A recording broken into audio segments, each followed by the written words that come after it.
It was supposed to be a dream home. The quiet seclusion, the sparkling water, the private docks stretching into the serene lake. But the dream was shattered before the last moving box was even unpacked.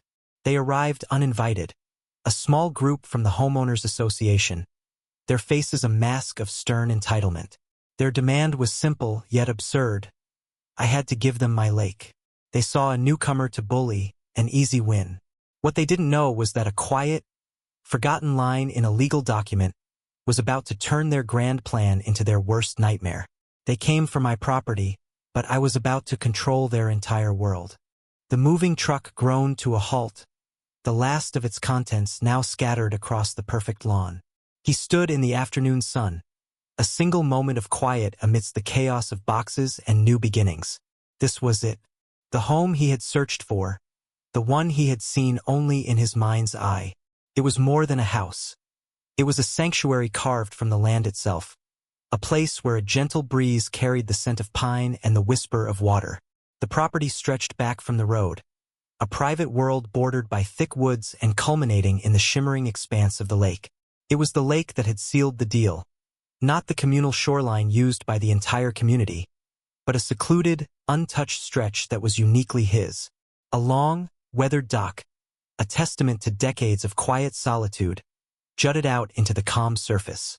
From its edge, the world seemed to fall away, leaving only the water, the sky, and the profound peace of true ownership. He walked the length of it, feeling the solid wood beneath his feet. The water was his, and so was this perfect, uninterrupted silence. The community itself appeared picture-perfect, a collection of meticulously maintained homes with manicured lawns and perfectly spaced mailboxes. The welcome packet from the Homeowners Association had been waiting on the counter, a thick booklet of rules and regulations. It spoke of architectural standards, garbage placement, and lawn care schedules. He had barely skimmed it, confident that he, a man who believed in order and respect, would have no issue. The realtor had mentioned the HOA, a formality, nothing more, a necessary evil for keeping the neighborhood pristine. He had even been assured that his property, because of its unique lakefront status, was largely exempt from the most common regulations. He believed them. The first few days were a blur of unpacking and discovery. He found simple joys in the quiet mornings, sipping coffee on the back deck as sunlight danced on the water. He spent an entire afternoon organizing the garage, feeling the satisfying weight of each tool finding its new home. The world felt contained, predictable, and his to shape. The perfect life was unfolding just as he had imagined, a life far from the noise and complication of his past. He had finally arrived, a man in full control of his own domain. He was wrong. The initial tranquility was a fragile illusion, broken by a knock on the door that was too firm to be friendly. It was them, the HOA, a small delegation of 3, led by a woman with a perfectly coiffed haircut and a smile as tight as a knot. She introduced herself as the president, her voice a calm, practiced monotone that immediately put him on edge. They hadn't come for a friendly welcome. They came with a purpose. Her words were measured, polite on the surface, but a chilling current of entitlement ran beneath them. She explained that the lake, while technically part of his property, was a communal resource, a key amenity for the entire neighborhood. The rules, she said, were clear. The docks, while located on his land, served the entire community, providing access for everyone to enjoy. It was a matter of community harmony. It was a matter of fair use. It was a matter of giving up what was rightfully his. He listened, stunned. This wasn't a request. It was an expectation. He stood his ground, his voice firm but even. He had purchased the property with the understanding that this secluded section of the lake was private. His deed and property survey were crystal clear on that point. He pointed to the legal documents he had already received, the ones that specifically mentioned his exemption from common regulations due to the unique lakefront status. He was a man of reason, and he assumed reason would prevail. He was wrong. The politeness vanished as quickly as it had arrived. Her smile hardened into a thin line. She spoke of precedent, of community consensus, of a new board decision made just months before his purchase.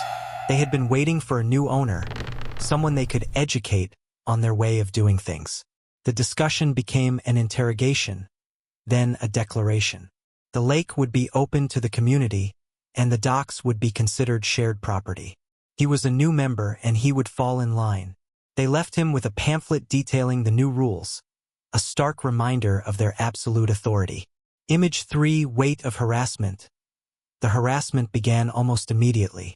It was subtle at first, a series of emails with subject lines like compliance notice, lawn edging or architectural review, window trim. He was cited for the most absurd infractions. A single leaf on the walkway, a garbage can left out for a few hours past the collection time, and the shade of his new mailbox that was inconsistent with community standards.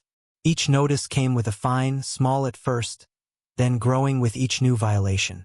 They were testing him, seeing how far they could push before he broke. He spent his days watching for the next transgression, his sense of peace eroding with every passing hour. His sanctuary had become a battleground. He fought back, but it felt like punching a ghost. His polite emails were met with robotic responses, each one a copy and paste of a new regulation. His phone calls went unreturned. He tried to speak with neighbors, but they either turned away or gave him a look of detached sympathy. The HOA had created a world where they were the sole authority, a miniature government with no checks and balances. They had a reason for every rule, a regulation for every inch of his property. They were relentless, and he was alone. The fines mounted.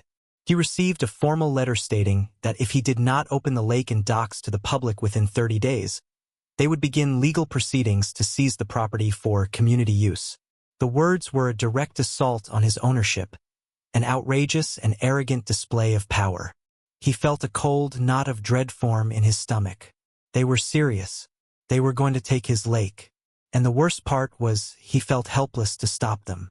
Sitting in his home, defeated, he began to reread every document, every contract, every dusty property record he had. He scoured the fine print of the HOA's bylaws, the rules, the amendments. He was searching for a loophole, a legal misstep, anything. He felt like a detective poring over old case files, each word a clue, each sentence a potential dead end. He read through legal jargon and historical deeds, his eyes burning from the screen's glow late into the night. It felt like a hopeless cause, a desperate last stand against an enemy with unlimited resources and absolute confidence. And then he found it. Not a loophole, but a forgotten, foundational truth. Tucked away in the original land survey documents, a small, unassuming detail that had been overlooked for decades. It wasn't about the lake. It was about the land beneath it. The HOA's entire dock system, the shared docks used by every other resident, wasn't on communal property. It was on a long, thin sliver of land that, according to the survey, had never belonged to the HOA. It belonged to the adjacent parcel, the one he had just purchased. The HOA's entire aquatic playground, their symbol of community access and control, was sitting squarely on his property. A slow, cold smile spread across his face. The dread was gone, replaced by a thrilling, almost dangerous certainty. He had just discovered their greatest weakness. They had come for his lake, but they had no idea he was about to control their docks. The tables had just turned, and the game was about to change completely. The air in the community hall was thick with unspoken tension. It was the monthly HOA meeting, a ritual of passive-aggressive politeness and petty grievances, but tonight felt different. Every eye was on him, the newcomer. Word had spread of the dispute, of the fines, of the looming legal threat. The residents sat in neat rows, their faces a mixture of curiosity and detached judgment. At the front of the room, behind a long folding table, sat the HOA board. The president, her perfect hair and sharp suit a uniform of authority, held a gavel, her expression as unyielding as granite. She was prepared for this. She was prepared for him. She began with the usual pleasantries, a brief report on finances and landscape maintenance. But her voice was laced with a chilling undercurrent of superiority. She spoke of difficult situations and non-compliant residents. She spoke of the importance of community rules and the need to protect our shared assets. Her gaze fixed directly on him. The subtext was a hammer blow. He was the problem. The community's harmony was at risk because of his stubborn refusal to fall in line. The moment came. She called his name, an invitation to a public execution. The room went silent.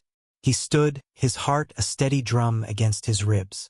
He felt the weight of their expectations, the quiet belief that he would either surrender or rage and be dismissed. But there was no rage.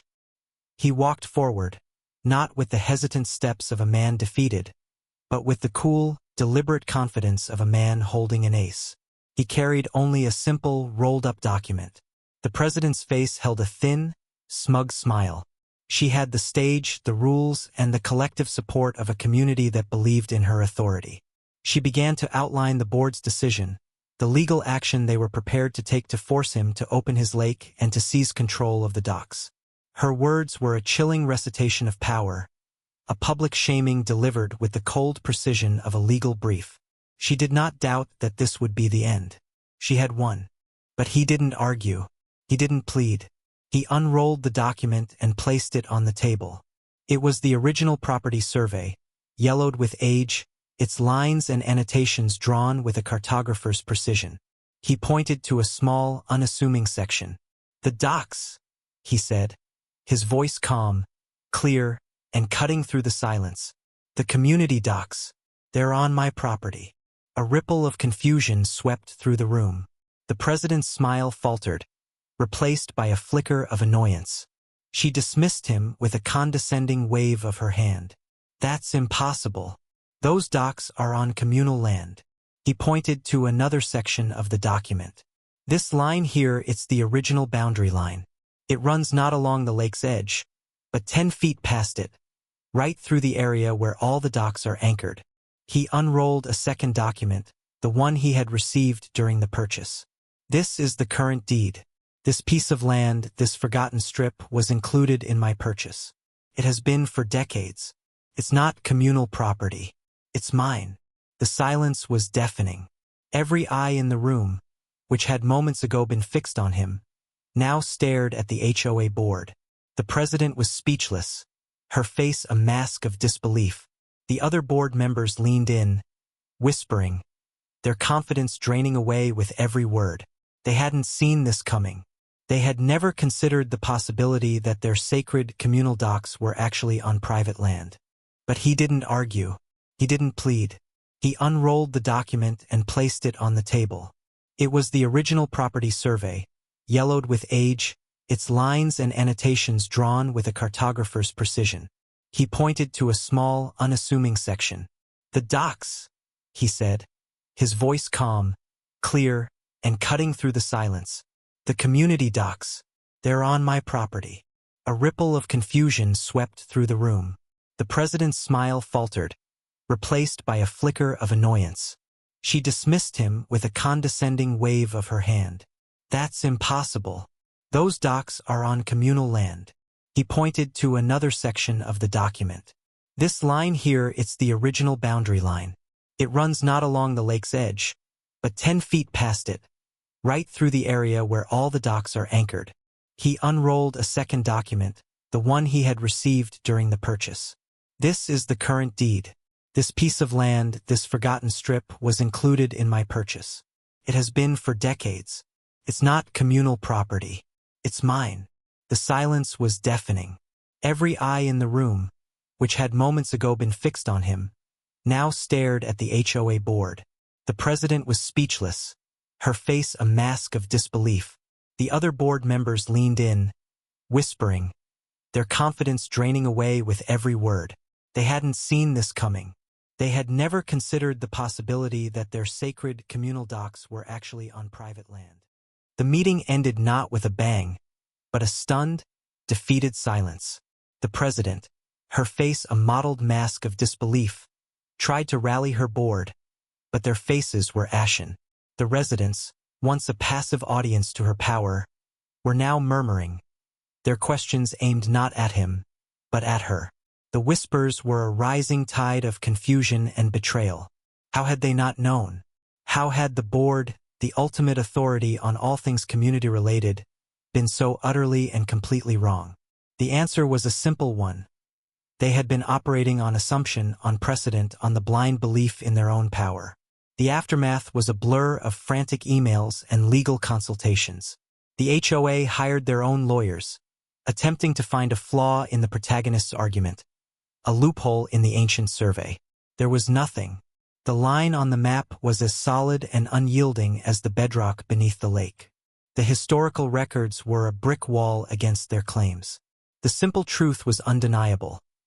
The land had been misidentified, mismanaged, and now it was no longer under their control. The protagonist held all the cards.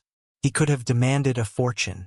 He could have torn up the docks, leaving the entire community without water access. He could have become the exact sort of petty tyrant the HOA had been. But that wasn't who he was. He hadn't sought revenge. He had sought peace.